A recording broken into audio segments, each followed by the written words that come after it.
যারা আজকে ভোরবেলা ঘুম থেকে উঠেছেন তারা কিন্তু জানেন যে আজকের সকালে কি পরিমাণ রৌদ্রোজ্জ্বল সুন্দর একটা সকাল ছিল। আলহামদুলিল্লাহ, আরও একটি নতুন সকাল, আরও একটি নতুন দিন, আর সেই সাথে সাথে আরও একটি নতুন ব্লগ নিয়ে চলে আসলাম আপনাদের সামনে। আসসালামু আলাইকুম, সবাই কেমন আছেন? আপনাদের সকলকে আমার নতুন ব্লগে স্বাগত জানাচ্ছি। ঘুম থেকে উঠে পাখিদের খাবার দিয়ে ছাদে হাঁটতে গেলাম, তো যা বলছিলাম, ছাদে এসে দেখি অনেক চমৎকার রোদ আর চারিদিকে কিন্তু অনেক বেশি ঝলমলে একটা ওয়েদার। তো আকাশটাও ঠিক তেমনই অনেক বেশি নীল ছিল, খুব ভালো লাগলো। তো আমি নিচে গেলাম হাঁটা শেষ করে, যে নিচে খাওয়া দাওয়া করলাম, নাস্তা শেষ করে ছাদে এসে ছাদের কিছু কাজকর্ম করলাম গাছের। তো গাছের পরিচর্যা শেষ করে বাসায় চলে গেলাম, বাসায় দুপুরে রান্না করার জন্যে। তো দুপুরে রান্নার জন্য আমি আজকে তেমন কিছু করব না। এই যে মাংসটা রান্না করছি, খাসির মাংস, এটা পাকি বিরিয়ানি রান্না হবে রাতে, সেজন্য আমি মাংসটা একটু প্রিপেয়ার করে রাখছি আগে থেকে। তো মাংস রান্নাটা আমার মোটামুটি শেষের দিকে। এখন যে পর্যায়ে আছে, এই পর্যায়ে আমার শুধুমাত্র একটু টমেটো কেচাপ আর সেই সাথে একটু ঘি আর কেওড়া জল দেয়া বাকি, পেঁয়াজের বেরেস্তাটাও আমি একটু দিব। তো এছাড়া আর সব মশলা দিয়ে কিন্তু মাংস রান্না আমার হয়ে গেছে এবং মাংসটা পুরোপুরি সিদ্ধও হয়ে গেছে।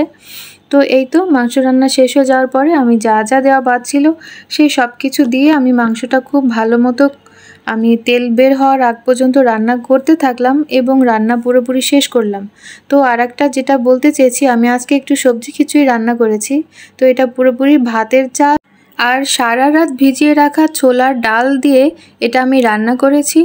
আর সবজির মধ্যে দিয়েছি পেঁপে আর আলু, এছাড়া তেমন কোনো সবজি দেইনি।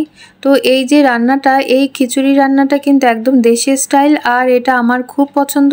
এই মাখা মাখা এই খিচুড়িটা কিন্তু সরিষার তেল, কাঁচা পেঁয়াজ আর শুকনা মরিচ দিয়ে যদি মাখিয়ে খাওয়া হয়, তো এর সাথে আর কিচ্ছু লাগে না, আমার তো তাই মনে হয়। তো বাসায় যখন কোনো লোক থাকে না, কোনো মানুষ বলতে আমি পুরুষ মানুষদের কথা বলছি, তো পুরুষ সদস্যরা যখন বাসায় থাকে না, তো সেই বেলায় দেখা যায় প্রায়ই আমি এটা রান্না করে থাকি। তো আমার হেল্পিং হ্যান্ড আর আমি এটা সবাই খুব পছন্দ করে থাকি। তো আর এর সাথে একটু বড়ইয়ের আচার নিলাম। এই বড়ইয়ের আচারটা আমার মায়ের বানানো। আমার আম্মার বড়ইয়ের আচার আমাদের বাসার সবাই খুব পছন্দ করে, আর আমি আচার একদমই বানাতে পারি না। তো আমার কাছে এটা অমৃতর মতো লাগে।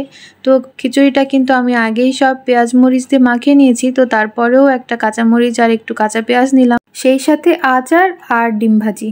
আলহামদুলিল্লাহ, দুপুরের খাওয়া শেষ হলো। সন্ধ্যায় একটু গ্রিন টি খেতে চাইলাম, কারণ আজকে খাবার যথেষ্ট ভারী আর খাওয়ার পরে তেমন হাঁটাহাঁটি করাও হবে না, শুয়ে পড়বো। তো সে কারণে গ্রিন টি আজকে সন্ধ্যায় খাচ্ছি। আর তেমন কোনো নাস্তাও তৈরি করিনি, বাবুর জন্য সামান্য নুডলস তৈরি করেছিলাম, সেটা ওকেই দিয়েছি, অল্প করেই রান্না করেছিলাম। তো এই তো গ্রিন টিটা আমি ভিজিয়ে রেখে দিলাম গরম পানির মধ্যে।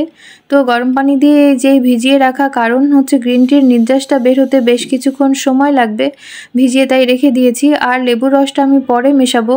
লেবুর রসটা কিন্তু গরম পানিতে মিশালে সেভাবে লেবুর পুষ্টিটা আর থাকে না, এজন্য আমি লেবুর পানিটা মিশালাম না। তো প্রায় 10 মিনিট পর আমি আবার ফিরে আসলাম, এসে দেখি গ্রিন টির নির্যাসটা যথেষ্ট পরিমাণে বের হয়ে এসেছে। এ পর্যায়ে আমি 10 সেকেন্ড ওভেনে গরম করে নিলাম আমার গ্রিন টিটা। করার পরে কেটে রাখা লেবুর রসটা দিয়ে দিচ্ছি মিশিয়ে। তো এই তো আমার green tea ready. Green tea খাওয়া শেষ করলাম, করার পরে বাসার মধ্যে কিছুক্ষণ টুকটাক হাঁটলাম, বাবুর সাথে খেলা করলাম, করার পরে চলে গেলাম রাতের রান্না করতে। পাকি বিরিয়ানির যেই মাংসটা আমি প্রিপার দুপুরেই করে রেখেছিলাম, আমার কিন্তু রাইসটা রেডি করা নেই, কারণ আমি রাইসটা চেয়েছি গরম গরমই যাতে থাকে, সেজন্যে পোলার চালটা আগে থেকেই ভিজিয়ে পানি ঝরিয়ে রেখেছিলাম যাতে ঝরঝরা হয়। আর এখন গরম পানিটার মধ্যে আমি আদা, পেঁয়াজ, রসুন সব রকম বাটা মশলা দিয়ে ফুটিয়ে নিয়ে গোটা মশলাগুলোও একে একে দিয়ে দিলাম, দিয়ে এরপরে পোলাওয়ের চালটাও ঢেলে দিলাম, দিয়ে কিছুক্ষণ রান্না করে আমি ওটা ঢেকে রেখে দিয়েছি। তো ঢাকনা দিয়ে রেখে দেওয়ার পরে প্রায় 20 মিনিট পরে আমি ফিরে আসলাম, এসে দেখি আমার রান্না কিন্তু প্রায় হয়ে গেছে, প্রায় 85% কিন্তু সিদ্ধ হয়ে গেছে। তো এখন আমি যেটা করব, মাংসগুলো মিশিয়ে দিব একে একে, আর অল্প কিছু উপকরণ কিন্তু দেয়া বাকি, বাকি সব কিছুই আমি দিয়ে ফেলেছি। তো মাংসগুলো আমি দিয়ে দিলাম এবং কিছুক্ষণ ভালো করে নাড়াচাড়া করে নিলাম। তো নাড়াচাড়া করে যেটা হবে, যেহেতু আমি এক্সট্রা কোনো তেল পোলাওয়ের চালের মধ্যে দেইনি রান্নার সময়, তো যেখানে এই মাংসের যে তেল আছে সেটা দিয়েই রান্না হচ্ছে। আর এখানে আমি 2 চামচ ঘি দিয়ে দিলাম, পেঁয়াজ বেরেস্তা দিয়ে দিয়েছি। তো এখন শুধুমাত্র কেওড়ার জলটাই দেয়া বাকি। তো এটা দিয়েই আমি বেশ কিছুক্ষণ ঢেকে রাখলাম এবং একদমই লো আছে একটা রুটির ছাকা তাওয়ার উপরে দিয়ে প্রায় 10 মিনিট দমে রেখে দিলাম। আলহামদুলিল্লাহ রেডি। এবার আমি মুগের ডাল নিয়ে নিয়েছি এবং মুগের ডালটা আমি প্রেসার কুকারে সিদ্ধ করে নিয়েছি। এর মধ্যে যখন সিদ্ধ করেছি ওই সময় একটু দারুচিনি এলাচও দিয়েছি যাতে একটু শাহি ফ্লেভার আসে।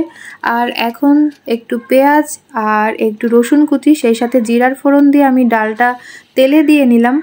তো বাগার দেওয়ার পরে এটা ভালো করে ফুটিয়ে নিচ্ছি। তো আলহামদুলিল্লাহ এগুলোই আমাদের আজকে রাতের ডিনার ছিল আর সকালের আলু ভর্তা ছিল। আমাদের ডিনার শেষ হবার পরে বাবুকে ডিনার করালাম, তারপর ওকে ঘুম পাড়িয়ে দিলাম।